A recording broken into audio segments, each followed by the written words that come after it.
ایسا زیور نہ پہنے جس کے اندر گھنگرو بندھا ہوا ہو، اس لیے کہ گھنگرو والا زیور اگر عورت پہن کر کے چلے گی تو گھنگرو کی آواز پیدا ہوگی، اور جب گھنگرو کی آواز پیدا ہوگی لوگ اس کی طرف متوجہ ہو سکتے ہیں، یہ بھی گویا کہ زنا کا راستہ ہے۔ پھر میرے آقا نے فرمایا عورت اپنے جسم پر خوشبو لگا کر باہر نہ نکلے، اس لیے کہ جب عورت خوشبو لگا کر باہر نکلے گی تو لوگوں کی ناک میں اس کی خوشبو آئے گی تو لوگ اس کی طرف متوجہ ہوں گے، یہ بھی زنا کا راستہ ہے۔ ایک مرتبہ سیدنا فاروق اعظم کی ناک میں خوشبو پہنچی، آپ نے پلٹ کر دیکھا تو عورت قریب سے جا رہی تھی، آپ نے کوڑا اٹھایا اور اس عورت کو تان دیا، فرمایا ظالم تو خوشبو لگا کر نکلتی ہے، مردوں کو اپنی طرف متوجہ کرتی ہے، اس کے بعد اگر تجھے اس کیفیت میں دیکھا تو تجھے کوڑے لگائے جائیں گے۔ عورت خوشبو لگا کر باہر نہیں نکل سکتی، اور اگر خوشبو لگانا ہی ہے تو ایسی خوشبو جس کا کلر گہرا ہو اور خوشبو ہلکی ہو کہ قریب سے گزرنے والے کو بھی اس کی اطلاع نہ ہو، ایسی خوشبو لگائے۔ لیکن ایسی خوشبو لگا کر بھی گھر کے باہر نکلنے کی اجازت نہیں، وہ صرف شوہر کے لیے اجازت ہے۔ میرے پیارے آقا صلی اللہ علیہ وسلم کی کنیزوں، تو یہ بھی زنا کا راستہ ہے، یہ بھی زنا کی راہ ہے۔ عورت خوشبو لگا کر گھر سے باہر نکلے، میرے سرکار مصطفیٰ کریم رؤوف الرحیم صلی اللہ تعالی علیہ وسلم فرماتے ہیں میں نے جہنم میں کچھ عورتوں کو اور مردوں کو اس حالت میں دیکھا کہ ان کی چمڑیوں کو آگ کی کینچی سے کاٹا جا رہا ہے۔ میں نے پوچھا جبریل یہ کون لوگ ہیں؟ تو عرض کیا جبریل امین نے یا رسول اللہ صلی اللہ تعالی علیہ وسلم یہ آپ کی امت کی وہ عورتیں اور لڑکیاں ہیں جو اس لیے بن سنور کر گھر سے نکلتی تھی کہ لوگ ان کو دیکھیں اور ان کے فتنے میں مبتلا ہو جائیں۔ آج کل کی بچیوں کا رہن سہن دیکھیں، کل تک تو عورتیں بہرحال پھر بھی باریک اور پتلے لباس پہنتی تھی لیکن نیچے تک پہنتی تھی، وہ بھی قابل مذمت تھا، اس کی بھی تعریف نہیں تھی، وہ بھی عذاب کی طرف لے جانے والا تھا۔ لیکن آج کیسا دور آ گیا، فاطمہ کی کنیز کہلانے والی بچیاں جنس پہن رہی ہے، ٹی شرٹ پہن رہی ہے، شارٹ شرٹ پہن رہی ہے، نہ باپ کو فکر ہے نہ ماں کو فکر ہے، اور بچیوں کو اسی طریقے سے آزاد چھوڑ دیا جاتا ہے۔ ان مولویوں کو کیا سمجھتا ہے، یہ تو 1450 سال پرانی باتیں کرتے ہیں، لیکن جب بچی اپنا سب کچھ لٹا کر کے گھر آتی ہے تب باپ چار چار آنسوؤں سے روتا ہے، جب سب کچھ لٹ جاتا ہے تب باپ کی آنکھوں میں آنسو آتے ہیں۔ او باپ تجھے میرے رسول نے فرمایا جس کی بیٹی اڑیاں گھومے، جس کی بیٹی بے پردہ گھومے وہ باپ دیوس ہے، دیوس۔ اللہ اس باپ پر لعنت کرتا ہے، نہ اس کی نمازیں قبول کرتا ہے نہ اس کی دعائیں قبول کرتا ہے۔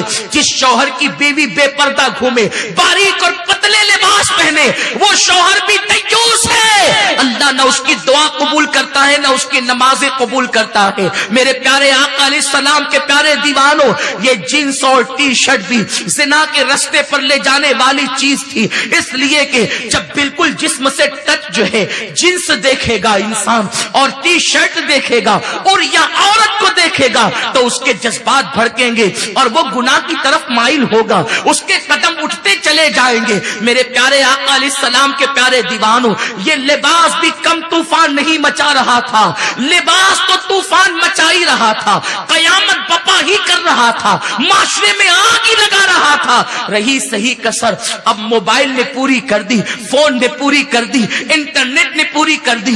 گھر بیٹھے بیٹھے قوم کی بچیاں انٹرنیٹ پر دوسرے لڑکوں سے رابطہ کرتی ہے۔ میں یہ نہیں کہتا کہ سب بچیاں ایسا کرتی ہے، واللہ آج بھی مسلمانوں کی 99% بچیاں سیدہ فاطمہ کے نقش قدم پر ہے، یہ میرا حسن ظن ہے۔ لیکن ہمارا اجتماع چونکہ پوری دنیا میں سنا جاتا ہے اور بچیوں کو آگے کوئی جو ہے وہ مسگائیڈ نہ کرے، بچیوں کی آبرو کو کوئی تباہ نہ کرے، ہم پہلے ہی سے انہیں آگاہ کر رہے ہیں، کیونکہ میرے رسول نے ایک بیٹی کی عزت کو کعبے سے بلند کر دیا ہے۔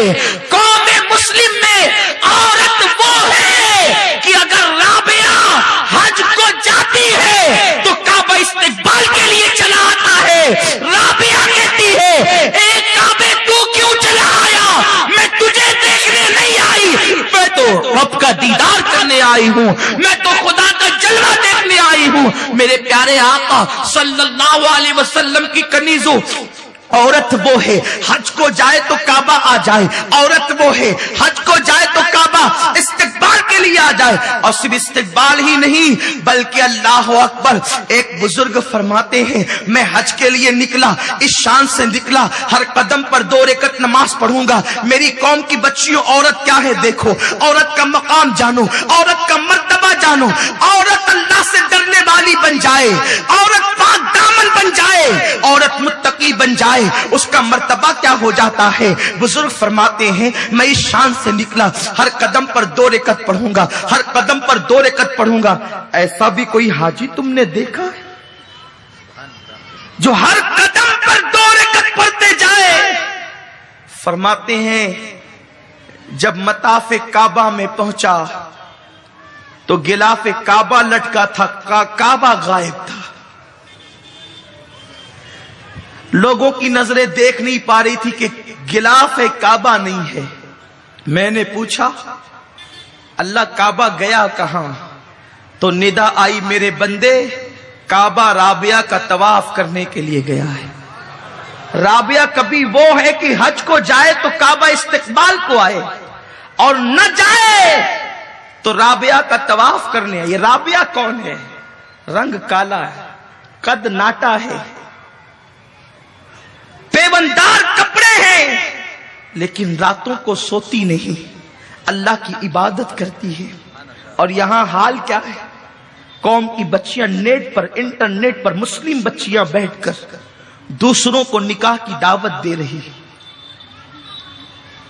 موبائل پر لمبی لمبی گفتگو, اور یہ سارے خرافات سیریل سکھا رہے ہیں. کوئی تمہارے گھر آ کر کے زنا کی دعوت نہیں دیتا, کوئی تمہارے گھر آ کر کے زنا پہ تقریریں نہیں کرتا کہ چلو اٹھ کر کے برائی کرو. یہ کہاں سے یہ لعنت آ رہی ہے؟ یہ لعنت صرف اور صرف سیریل, فلمیں, انٹرنیٹ کے ذریعے سے آ رہی ہے. ان سیریلوں کے اندر ایسی ایسی گڑی ہوئی کہانیاں اور داستانیں بتائی جاتی ہے کہ اس میں معاذ اللہ ایک ننن اپنی بھاوج کو, ایک بھاوج اپنی ننن کو سپورٹ کرتی ہے, اور یہ فکر دی جاتی ہے کہ دیکھو دیکھو جس طریقے سے مرد کئی عورتوں سے رابطہ کرتے پھرتے ہیں, کئی عورتوں سے لطف اندوز ہوتے ہیں, ویسے عورتیں بھی کئی مردوں سے رابطہ کر لیتی ہے. بڑی معذرت کے ساتھ یہ کوئی دوسری عورت تو کر سکتی ہے, کلمہ پڑھنے والی عورت نہیں کر سکتی, اس لیے کہ میرے رسول نے ایک کلمہ پڑھنے والی عورت کی عزت کو کعبے سے بلند کر دیا ہے. میری بہنوں تم وہ ہو کہ تمہاری شان میں اللہ تبارک و تعالیٰ نے قرآن کی آیتیں نازل کی ہے. پورے قرآن میں آپ کو کہیں سورۃ الرجال نہیں ملے گی, لیکن آپ کو پورے قرآن میں سورۃ النساء ملے گی. اللہ نے عورتوں کے نام سے قرآن کے اندر سورت نازل فرمائی. سورۃ النور کے اندر اللہ تبارک و تعالیٰ نے عورتوں کی فضیلت کو بیان فرمایا. سورہ نساء میں اللہ نے عورتوں کے مرتبے کو بیان فرمایا. سورہ آل عمران اور سورہ مریم کے اندر اگر عورت کے حوالے سے دیکھا جائے کئی صورتیں عورتوں کے حوالے سے ہے, لیکن اللہ اکبر آج عورتوں نے معاذ اللہ رب العالمین جانور سے بھی زیادہ اپنے آپ کو گرا لیا ہے. کیوں؟ صرف اس لیے آج ایک چیز ہے, فیشن کے نام پر دنیا جو چاہے تم سے کروا لے. یہ فیشن نہیں ہے, فیشن اس کا نام نہیں ہے, یہ گندگی ہے, نفسانی خواہشات ہے, یہ گندگی ہے, یہ غلاظت ہے. اس کی طرف نہ جاؤ, اس سے تمہاری نسلیں برباد ہوگی. زنا کی پیداوار نہ ماں کا وفادار ہے, نہ باپ کا وفادار ہے, نہ ملت کا وفادار ہے, نہ مذہب کا وفادار ہے. کیا سمجھتے ہو کب تک کہ تم رنگ ریلیاں کرتے رہو گے؟ اپنے حسن کا ناجائز فائدہ کب تک اٹھاتے رہو گے؟ جب تک جوانی ہے تبھی تک نہ, لیکن یہ جوانی 16 سال سے لے کر 40 سال کے درمیان ہوتی ہے. اس کے بعد جوانی چھین لی جاتی ہے. دنیا کے آوارہ مردوں پر لالچ کی بنیاد پر, کبھی زیورات کی لالچ, کبھی بائک پر گھومنے گھمانے کی لالچ, کبھی لمبی کاروں کی لالچ, کبھی دولت کی لالچ. عورتوں کو مرد لالچ دے دے کر کے, محبت کے بلند بانگ دعوے کر کے تمہارے لیے یہ کر دیں گے, تمہارے لیے وہ کر دیں گے, تمہارے لیے